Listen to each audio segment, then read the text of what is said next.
નમસ્કાર, આપ જોઈ રહ્યા છો સ્પાર્ક ટુડે ન્યૂઝ. ટીમ સહાય અને ઇન્દુલાલ યાજ્ઞિક ટ્રસ્ટ દ્વારા અન્નદાન મહાદાન ભૂખ્યાને ભોજન એટલે કે રામ રોટી સેવા. ટીમ સહાયના જયેશ મિસ્ત્રી ટ્રસ્ટ તથા ઇન્દુલાલ યાજ્ઞિક ટ્રસ્ટના અરવિંદભાઈ પંડ્યા દ્વારા છેલ્લા 12 વર્ષથી સયાજી હોસ્પિટલની સામે આ નિઃશુલ્ક અન્ન ક્ષેત્ર ચલાવવામાં આવે છે. દરરોજ 125 જેટલા જરૂરિયાતમંદ અને મજબૂર લોકોને અલગ અલગ પ્રકારનું સ્વાદિષ્ટ ભોજન પ્રસાદી રૂપે પીરસવામાં આવે છે. આજે પણ આ સેવાકીય કાર્ય કરવામાં આવ્યું, જેમાં વડોદરા શહેર ભારતીય જનતા પાર્ટીના અધ્યક્ષ ડોક્ટર જયપ્રકાશ સોની, મહામંત્રી જસવંતસિંહ સોલંકી, મહામંત્રી સત્યેન કોલાપકર, લકુલેશભાઈ ત્રિવેદી, ભરત સ્વામી, મનીષ બક્ષી, વિનય શેગોંદેકર સાથે અન્ય મહાનુભાવો અને કાર્યકર્તાઓ ઉપસ્થિત રહ્યા હતા.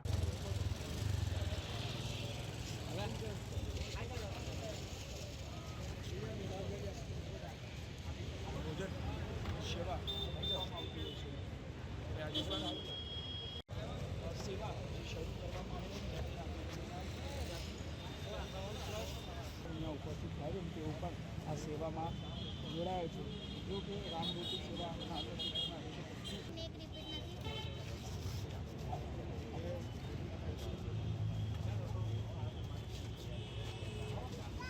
આજે ઇન્દુલાલ યાજ્ઞિક ટ્રસ્ટના માધ્યમથી રામ રોટી વિતરણનો એક કાર્યક્રમ આયોજિત થયો છે. અહીંયા જે ભૂખ્યાને ભોજન, આપણા ત્યાં તો સંસ્કૃતિમાં કહેવાય છે કે અન્નદાન એ મહાદાન છે. માણસની જે જીવન જરૂરી 3 વસ્તુઓ છે એમાંનું એક જરૂરિયાત એ ભોજન છે, અને એનું અહીંયા જે આયોજન થયું છે ખરેખર પ્રશંસનીય છે. અને હું આયોજકોને ધન્યવાદ આપું છું કે આવા જે સેવા કાર્યો છે, લોકોની જરૂરિયાતના કાર્યો છે, એ આપણે કરતા રહીએ અને એનો જે લાભ છે એ અંત્યોદય એટલે અંતિમ જે વ્યક્તિ છે, છોરનો વ્યક્તિ છે સમાજનો, એને મળતો રહે એવી અભ્યર્થના સાથે હું એમને અભિનંદન પાઠવું. આજરોજ ઇન્દુલાલ યાજ્ઞિક ચેરિટેબલ ટ્રસ્ટ તથા ટીમ સહાય ટ્રસ્ટના માધ્યમથી છેલ્લા 12 વર્ષથી સયાજી હોસ્પિટલની સામે કીર્તિ મંદિરની બહાર નિઃશુલ્ક અન્ન ક્ષેત્ર ચલાવવામાં આવે છે, જ્યાં લગભગ દરરોજ 125 જેટલા જરૂરિયાતમંદ અને નિરાધાર એવા લોકોને સ્વાદિષ્ટ ભોજન અલગ અલગ સ્વાદિષ્ટ ભોજન પ્રસાદી રૂપે પીરસવામાં આવે છે. અને અમે અહીંયા એવો પ્રયત્ન કરીએ છીએ કે અમારા સેવાકીય માધ્યમથી દરરોજ વધારેમાં વધારે ભિક્ષુકોને ભોજન પણ મળે અને સભ્ય સમાજના પ્રતિષ્ઠિત લોકો અમારા સેવાકીય કાર્યમાં જોડાય. જે અંતર્ગત આજરોજ અમારા મુખ્ય અતિથિ વિશેષ તરીકે નવનિયુક્ત ભાજપા શહેર અધ્યક્ષ ડૉક્ટર જયપ્રકાશ સોની સાહેબ અમારી સાથે ઉપસ્થિત હતા.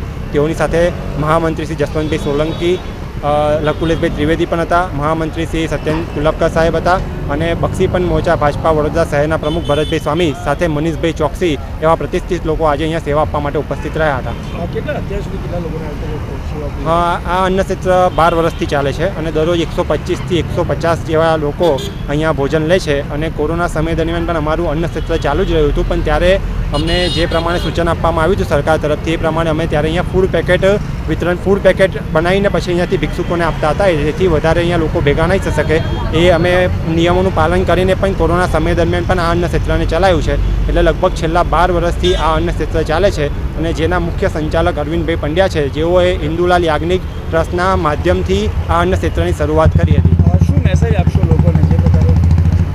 અમે જેમ કે આપણે અન્નદાન મહાદાન કહેવાય છે. આપણે તો ઘણા બધા સારા પરિવાર તરફથી આવીએ છીએ કે આપણને સવાર સાંજ ભગવાનની કૃપાથી, ઈશ્વરની કૃપાથી ભોજન મળી રહે છે. પણ આપ જોશો કે અહીંયા એવા પ્રકારના લોકો જમવા આવે છે કે જે અત્યારે ભોજન લેશે તો કાલે સવારે ક્યાં જમશે, અથવા તો કાલે સવારે અમારા અન્ન ક્ષેત્રમાં ભોજન લેશે તો કાલે સાંજે ક્યાં જમશે, તેઓને ખબર હોતી નથી. તો અમે વધારેમાં વધારે લોકોને, સભ્ય સમાજના લોકોને આ સેવાકીય કાર્યમાં અમારી થકી જોડાય. જેમ કે તેઓના ઘરે કોઈ શુભ પ્રસંગ હોય, જેમ કે કોઈ બાળકનો જન્મદિવસ હોય કે બીજી કોઈ પુણ્યતિથિ હોય, તો એવા કોઈ પણ પ્રસંગે તેઓ અહીંયા આવીને અન્ન ક્ષેત્રમાં જોડાય, તેઓથી થતી યથાશક્તિ અમને મદદ કરે. ભલે તેઓ ફાઇનાન્શિયલ મદદ કરી શકતા હોય તો સારી વાત છે, અથવા તો ભોજન પણ બનાવીને અમને અહીંયા આપી શકે છે.